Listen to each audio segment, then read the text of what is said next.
Are you a business owner, artist, model, or savvy entrepreneur?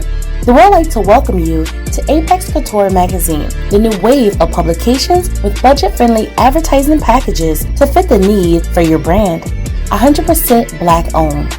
As part of the new Black media, we also cover the latest music, entertainment news, fashion, politics, and important Black social issues with common sense commentary in a hot new couture conversations column where we interview celebrities and prominent people we believe you should know. All of this goes down at www.apexcouturemag.com. APEXCOTUREMAG. Contact us at apexcouturemag@gmail.com or 321-947-4705.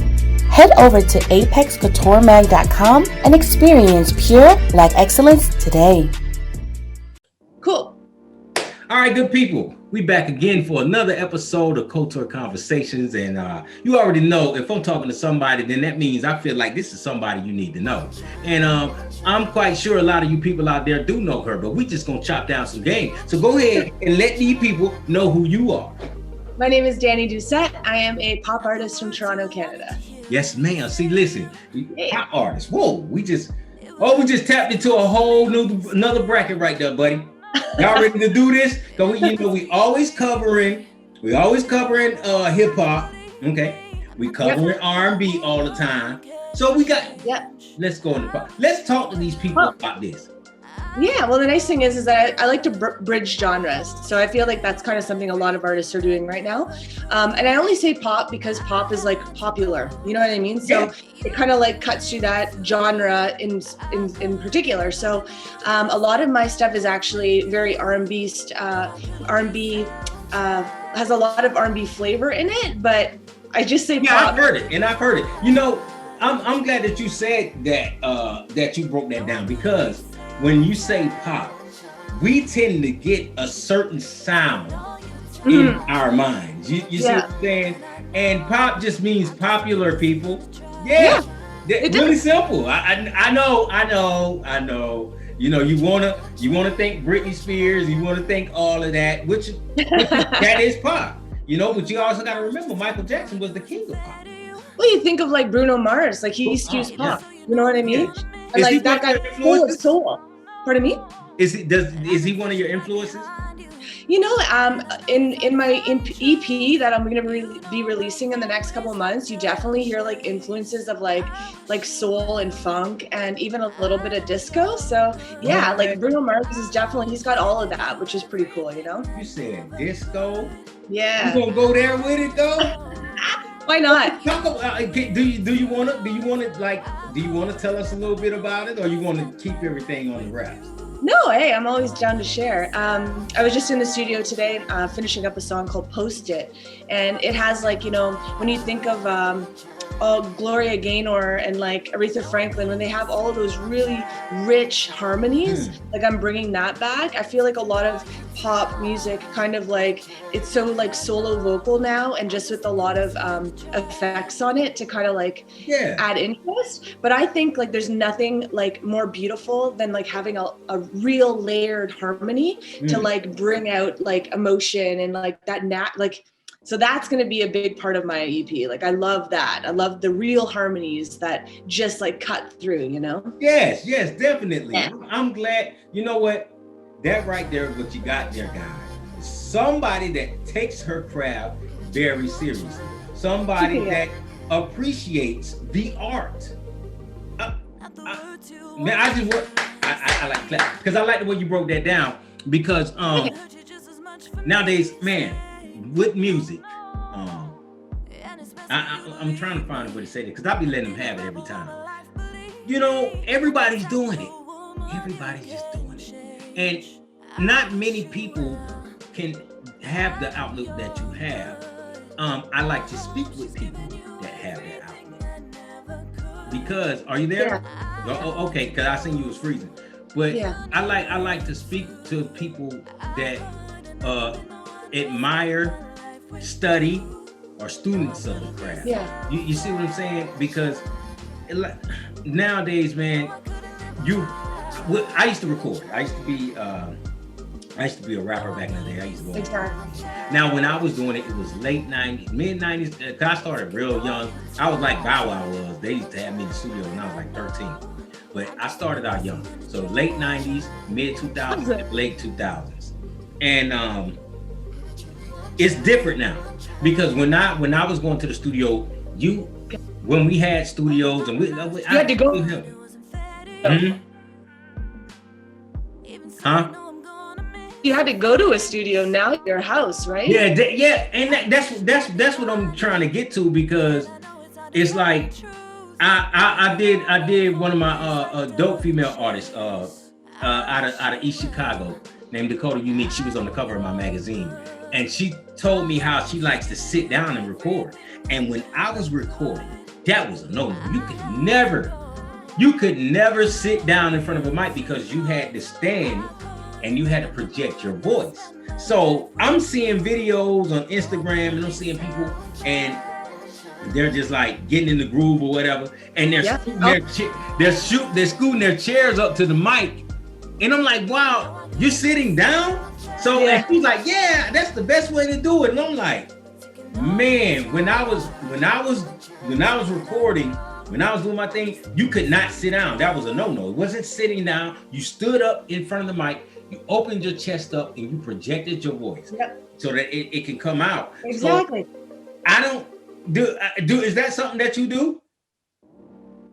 Exactly. I mean, you touched on something so true, because, you know, when people connect with the song, they're connecting with that performance, right? Because the only way you hear that is if the artist is performing the song at the same time. You hear the difference from, say, you go up to a microphone and you're smiling and it's a moment of joy in a song, something you want to like get across. Because when you smile, you can hear a smile. Yes, you can. You know what I mean? Like you hear that natural inflection. Yes. So when you sit down, the only time that sitting down would be beneficial is if, say, you're singing something that has a lot of soul or depth, and you need that support from your diaphragm to project, like, say, something that has a lot of like hurt and meaning to it, right? Yes. So it's almost like you act out the parts that you're singing. Yes. You know, so I mean, because I didn't want to, you know, I don't want to knock nobody, because, you know, I'm guessing a lot of the songs that we're hearing, especially from rappers, they sitting down doing. I don't know how they do that, but I like that. Maybe I'm old school, but I like the fact that you could stand up. And then you touched on like a lot of studios, because this is my, I hate to say man cave, but this is my office, my man cave, my home. And this used to be a studio, and I got rid of it. But you know, everybody has that in their homes now. You got it like right there, like literally. I got this stand that's holding my phone, but that could be a microphone, and then I just lean over it. You know what I'm saying? Now that is very convenient. It's very convenient. But it's like, because when we used to go to the studio, it used to be a whole thing. Like, yo, we finna go to the studio, get the drinks, get everything together. Well, I think it also makes... Go ahead. Yeah, I also think it makes artists that are serious about their craft work that extra mile, though. Yeah. You know what I mean? Because in order to like be taken seriously, like you need to be going the extra mile all the time. Yeah. Because it is so easy to do. I mean, there's a lot of people that can just download GarageBand and start putting out beats. You know what I mean? It's like, okay, man, cool. But you know, it's to me, it's almost like a gift and a curse. It's a double-edged sword. Yeah, because everybody has access now. Everything is a lot more reachable, right? That's good. But the thing is, everybody can reach it. So with everybody being able to reach it, there are, and I say this all the time, there are people that are doing this that probably shouldn't be. You see what I'm saying? So that muddies the waters a little bit.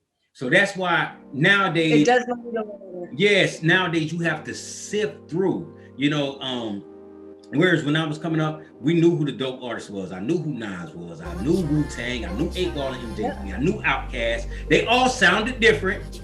Now you got to dig and you got to dig through digital crates, right? You got to stick your hand in there and pick that up. And that's it though.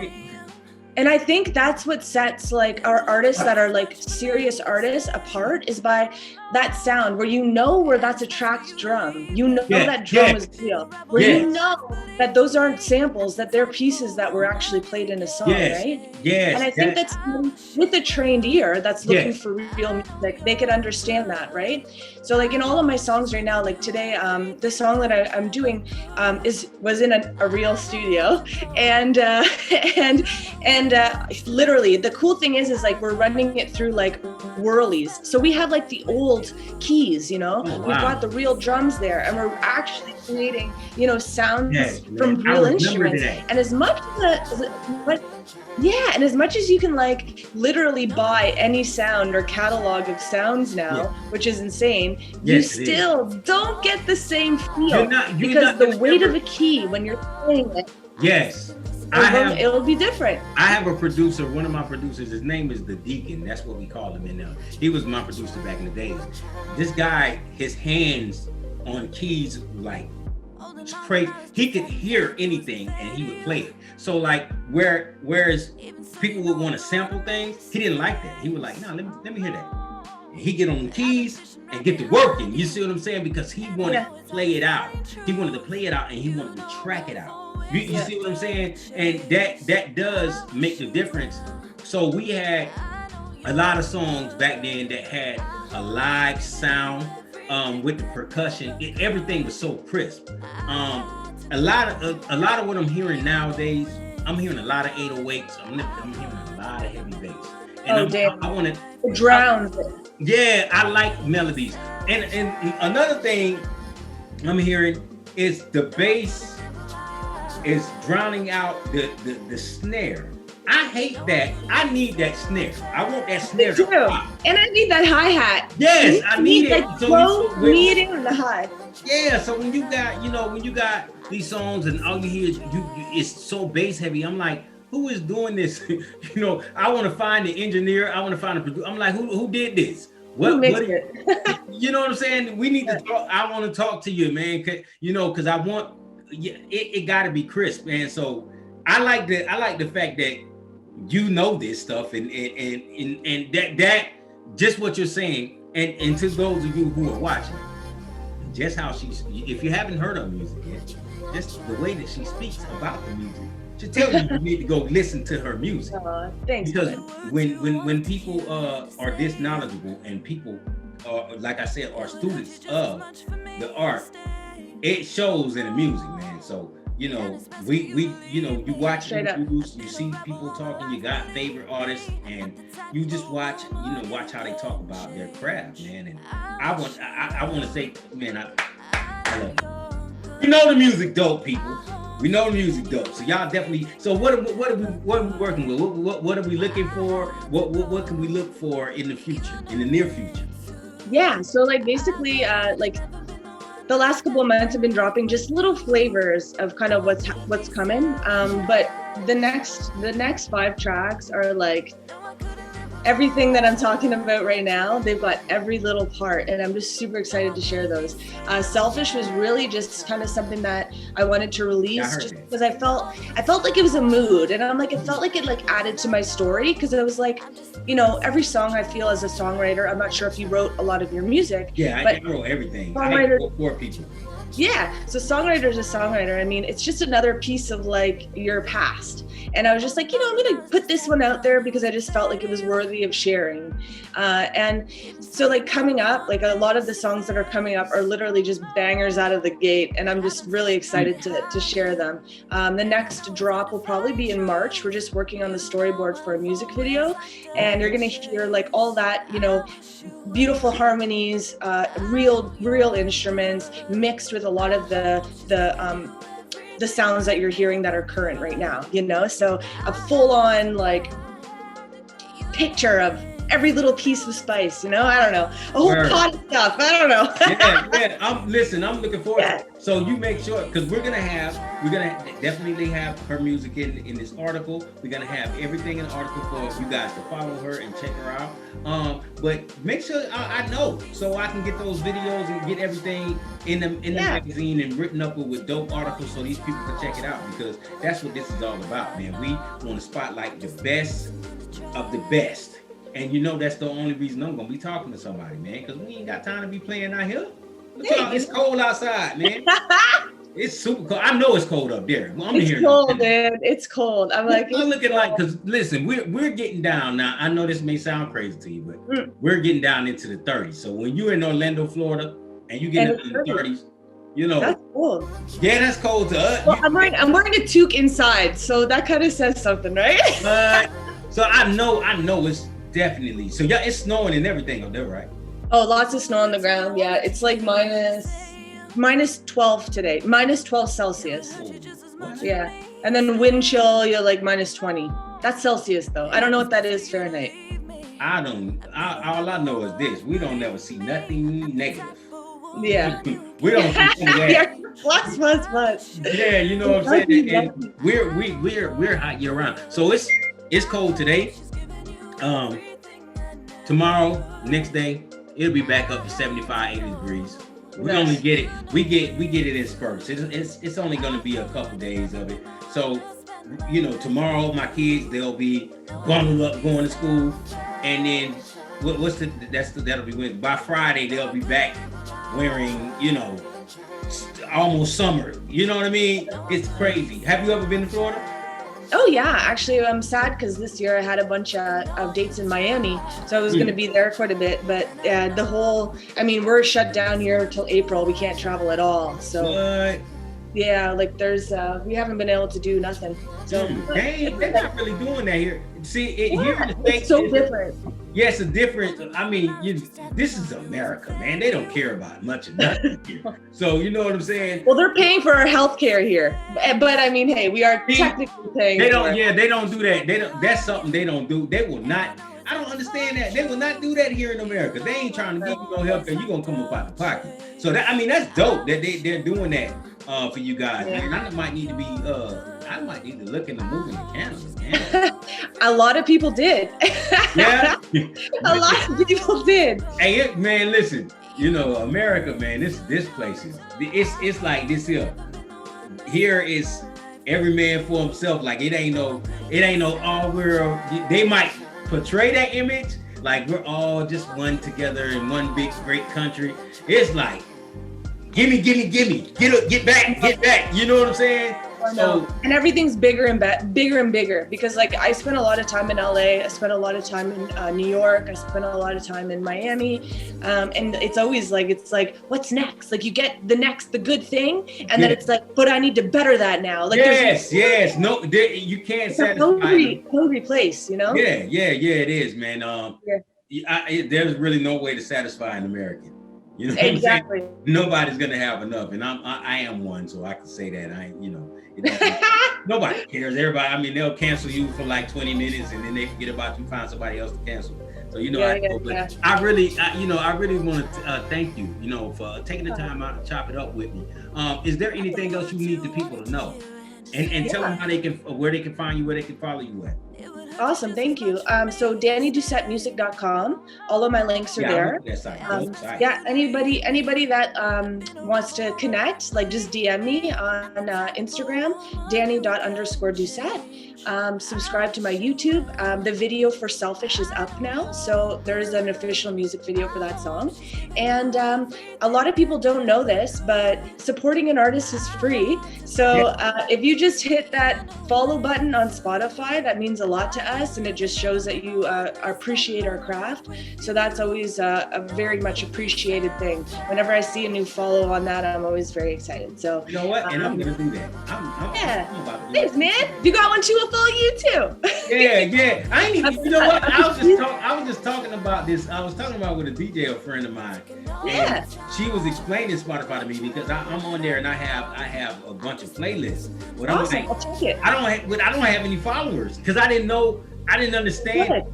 Yeah. You know what I'm saying? She was like, yeah, you should do that. I'm like, I just got on there and I just make my playlist. I'm not. She's like, no, you should, you know, use it and get some. Whoa. Yeah, there's so much to like keep track of now. Like literally, it's like there's another thing, and you gotta like get on it. You know? Yeah, I know. And see, I run a magazine. I'm editor in chief of a whole publication. So That's amazing. you know, I mean, I got a lot going on, so I'm listening. A lot of hustle. Yeah, I'm using Spotify, and you know, I'm enjoying it and everything, and then I'm just learning about the playlist. I mean, I made playlists, but I was just learning how artists get on the playlist and how that works. And I was learning from because I'm with a DJ coalition as well. And nice. One of my DJ friends was telling me so. As a matter of fact, they need to get your music. You know, I need to slide that on in them so they can run it because we worldwide. Fleet, matter of fact, I got on the Fleet shirt. I got on the Fleet DJ. Shout out to the Fleet Nation. Oh, I need one of those. You got to send me one of those in Toronto. Yeah, definitely. I can support it here. Yeah. So I'm definitely gonna make sure they get up on your music, and we could get that running on some stations, and get those things spinning. And I'm gonna get ready to follow you on Spotify. But y'all should do the same thing. Y'all should go to her website because the website is dope. Thank you. And then you'll get everything you need to know. And of course, I'm going to make sure I have that for you guys. Okay. So this has been another dope episode of Couture Conversation, man. That baby right there, she ain't even playing. She got everything lined up. And somebody calling that look like that's my pop. They're calling in. They want to hear the song. Yeah. See, that's how it goes, man. Everything is organic. You know what I mean? So I want to thank you again for coming through. We're looking forward to everything you got going on and everything coming in the future. So just be ready. All right? Thank you. It's been a pleasure. You're awesome.